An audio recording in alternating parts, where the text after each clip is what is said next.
Bienvenidos a El Diálogo. Hoy nos sumergimos en un fenómeno digital fascinante y complejo, la figura de Espartaco 18, un creador de contenido mexicano muy ligado a la comunidad en línea conocida como Red Pill. El material de análisis, que incluye estudios de su discurso y perfil psicológico, nos plantea un dilema, uno fundamental. Exacto. Y la gran pregunta que queremos explorar es esta. ¿Estamos viendo un personaje construido estratégicamente? O sea, ¿es Espartaco 18 una identidad diseñada para monetizar un trauma y para triunfar en un ecosistema digital que vive de la polarización? ¿O, por el contrario, estamos presenciando la manifestación pública de una patología psicológica profunda, preexistente, que simplemente encontró en la ideología Red Pill el guión perfecto para expresarse? Mi postura, y lo digo desde ya, es que estamos ante un caso de lo que podríamos llamar mesianismo digital compensatorio. Para mí, su personaje es una armadura, una identidad performática y sí, muy rentable, que surge como una forma de adaptación. Una adaptación a una vida de precariedad económica y a la lógica brutal de los algoritmos de redes sociales. Y mi perspectiva es radicalmente distinta. Yo argumentaré que esa ideología no es una armadura, sino más bien una prótesis psíquica, es decir, un soporte artificial que le permite funcionar a una estructura de personalidad ya fracturada, con rasgos muy claros de un trastorno delirante y lo que en psicología se conoce como narcisismo maligno. Para mí, la clave es entender esto como una especie de narcisismo digital de supervivencia, ¿no? O sea, la identidad pública de Espartaco 18, ¿no? No aparece de la nada. Los análisis de su biografía muestran que es una coraza construida frente a una vulnerabilidad muy real, frente a experiencias documentadas de rechazo, de bullying, de humillación durante su juventud. Lo que él hace es tomar todo ese dolor y, lo empaqueta en una narrativa que resuena, la clásica estructura heroica de 3 actos. Primero, un origen humilde marcado por la pobreza. Segundo, un ascenso meteórico a través de una disciplina casi sobrehumana. Y tercero, una fase de persecución constante por parte de enemigos que quieren verlo caer. Esto no es casual, es una estrategia muy consciente para transformar el trauma en un producto, en una marca con propósito que además se puede monetizar. Entiendo que lo veas como una estrategia, pero creo que eso simplifica demasiado las cosas. Déjame terminar el punto. Incluso su lenguaje, que es extremadamente polarizante, la forma en que deshumaniza a sus críticos llamándolos ratas, parásitos, larvas, puede ser visto no como un síntoma patológico en sí mismo, sino como una táctica funcional. Él entiende perfectamente el ecosistema en el que opera. Sabe que los algoritmos de YouTube o TikTok no premian el matiz, premian el conflicto, la emoción fuerte, la creación de tribus. Al crear un nosotros contra un ellos tan marcado, genera una lealtad y una interacción feroz. Su personaje público, en última instancia, le sirve para estabilizar un yo que se sentía fragmentado y obtiene a través de los likes, las suscripciones y los ingresos, pues la validación externa que su entorno le negó durante años. Es una respuesta, una adaptación a un medio hostil. Yo lo veo desde un ángulo completamente opuesto. Para mí, la ideología Red Pill no es la causa de su comportamiento, para nada, sino, el cemento cognitivo que le permite mantener en pie una estructura delirante que, ojo, ya estaba ahí. Funciona, como decía antes, como una prótesis psíquica. Imagina una persona con una fractura psicológica profunda. Esta ideología viene y le ofrece un molde, una justificación externa para su desconexión con la realidad. Y la evidencia que tenemos va mucho más allá de una simple narrativa heroica para vender en redes. Él sostiene creencias que no son solo exageradas, son factualmente imposibles, delirantes. Por ejemplo, su convicción absoluta de que pasados los 30 años y sin ninguna trayectoria profesional, va a jugar en el Real Madrid. No lo dice como una metáfora de apuntar alto, lo afirma como un hecho inminente. O aún más revelador, lo que parece ser una dismorfia étnica, donde afirma tener una genética aria que contradice de forma, flagrante su fenotipo observable. Eso no es marketing. Pero la gente en Internet crea avatares y personajes todo el tiempo. Cierto, pero esto es distinto.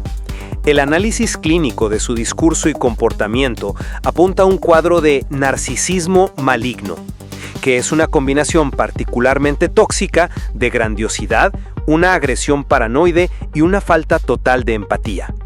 Y vemos un patrón de manual que los psicólogos llaman DARBO. Es un acrónimo que describe perfectamente su reacción ante cualquier crítica seria. Primero, niega la acusación. Segundo, ataca ferozmente a la persona que lo acusa. Y finalmente, invierte los roles de víctima y agresor para presentarse a sí mismo como el verdadero perseguido. Esto no es una simple estrategia de contenido, es una táctica de manipulación profundamente arraigada, un indicador claro de una patología de la personalidad. La ideología no fue una adaptación, fue el guión perfecto que encontró para justificar esa escisión brutal entre su yo real, el que se siente pobre, dependiente, vulnerable y que él repudia, y su yo ideal, el avatar invencible del gladiador espartano. Da un poco de agencia al individuo y al contexto. A ver, si nos centramos en la naturaleza de su narrativa, él mismo ha hablado de aplicar el viaje del héroe de Joseph Campbell a su vida. Eso, para mí, grita construcción consciente. Es una forma de automitificación para darle un sentido épico a un sufrimiento que, no lo olvidemos, fue muy real. Es una exageración, sí, una performance para su audiencia, pero no necesariamente un delirio. Los actos de exclusión, descenso al infierno y resurrección que narra, pues son tropos, son construcciones narrativas deliberadas. Es una forma de empaquetar su biografía para que resuene con miles de jóvenes que también se sienten marginados y buscan un modelo a seguir. Pero ahí es donde creo que está el punto ciego de tu argumento. O sea, ¿dónde trazamos la línea entre una performance y una creencia que se ha apoderado de la persona? Si todo es una actuación para la audiencia, ¿cómo explicas que mantenga estas creencias con la misma ferocidad en privado, fuera de cámara? La actuación nunca termina. Hay una diferencia fundamental entre crear un mito y tener un delirio. Un emprendedor puede decir, voy a cambiar el mundo con mi app. Es una aspiración, una hipérbole, un mito estratégico para motivarse a sí mismo y a sus inversores. Pero si esa misma persona, sin haber escrito una sola línea de código, cree firmemente que ya es el CEO de Google y empieza a dar órdenes a empleados imaginarios, eso ya no es un mito, es una ruptura con la realidad, que es la definición de un delirio. Y su convicción de jugar en el Real Madrid, sin ninguna evidencia que la sostenga y contra toda lógica, se parece mucho más a lo segundo. No es un adorno narrativo. Es un síntoma. Acepto que el ejemplo del Real Madrid es extremo, pero sigo creyendo que mucho de lo que se interpreta como patológico es, en realidad, funcional dentro de su universo. Hablemos del lenguaje. El uso de términos como ratas o larvas, esta no es una invención suya. Es una estrategia discursiva que la psicología social ha documentado hasta el cansancio en líderes de cultos, en movimientos políticos populistas. Sirve para crear una cohesión interna potentísima en el grupo, en nosotros, frente a un enemigo externo deshumanizado. Es una herramienta adaptativa, aunque nos parezca nociva, para el entorno tribal de Internet. De hecho, las plataformas algorítmicas recompensan este lenguaje. Un video titulado Mi respuesta a mis críticos genera menos clics que Destruyendo a las ratas que me atacan. Es funcional para su marca, para mantener a su audiencia enganchada en un estado de conflicto permanente. No, ahí es donde yo creo que el análisis se queda corto. Reducirlo a una herramienta es ignorar la psicología que hay detrás. Cuando deshumanizas a alguien de esa forma, no es solo para unir a tu tribu, es porque fundamentalmente eres incapaz de conectar con la humanidad de esa persona, con su perspectiva. Es un síntoma directo de la falta de empatía que caracteriza el narcisismo maligno. Al deshumanizar al crítico, al que piensa distinto, te liberas de las restricciones morales para agredirlo sin piedad. No es un actor eligiendo un diálogo provocador para su personaje. Es la manifestación de una incapacidad estructural para ver al otro como un ser humano que merece consideración ética. Cuando él llama a alguien parásito, no está simplemente construyendo un enemigo tribal de forma estratégica. Está expulsando a esa persona de la comunidad moral para poder justificar cualquier agresión. Es la patología hablando, no el estratega de marketing.